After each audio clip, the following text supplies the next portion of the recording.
Guys आज म किम्बुको अचार बनाउन गइरहेको छु। अब पहिला किम्बु टिप्ने, त्यसपछि म अचार बनाएर तपाईहरुलाई हेराउँछु। म किम्बु टिप्न गएको।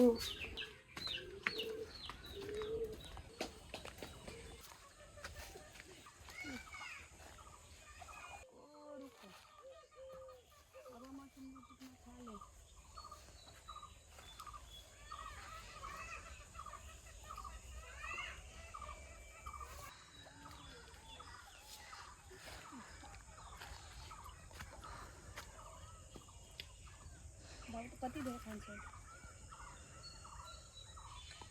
मिठो चाउन है गाइस। मेरो घरमा किम्बु फलिरहेछ।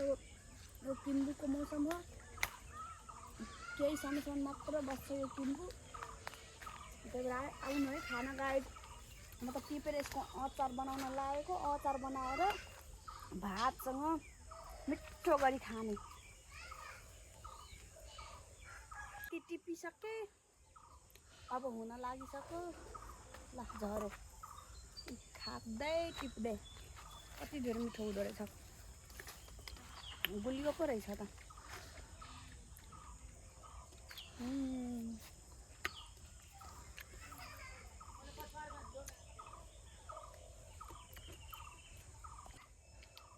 के बाउ तोर के खा त।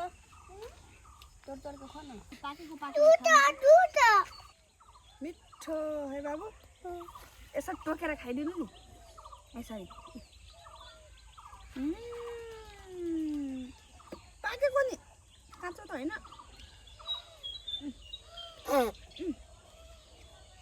मिठो।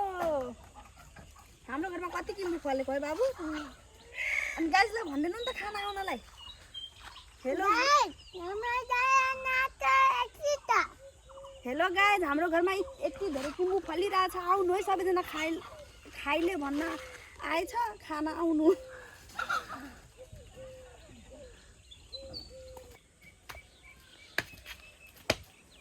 किम्बुको अचार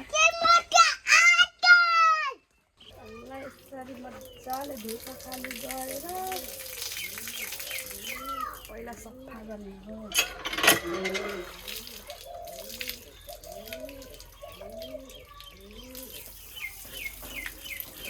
यसलाई बट्टामा हालेर राख्दा पनि मिठो हुन्छ है।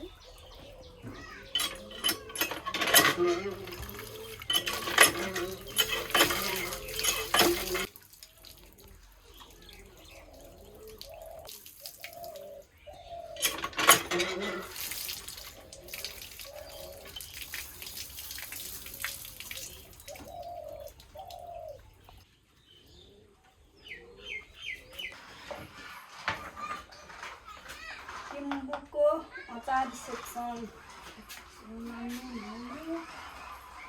चाहिँदो जति नुन हाल्ने, फेरि बढी हाल्यो भने त मिठो हुँदैन। अनि खोर्सानी,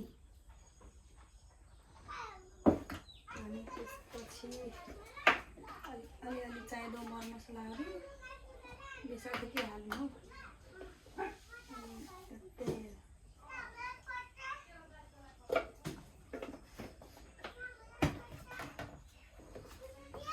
मजाले यसरी मुस्ने।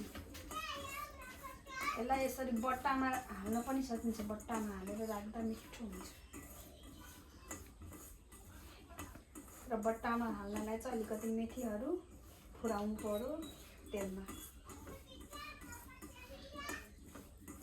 अहिले जस्ट खानको लागि अचार भइसक्यो।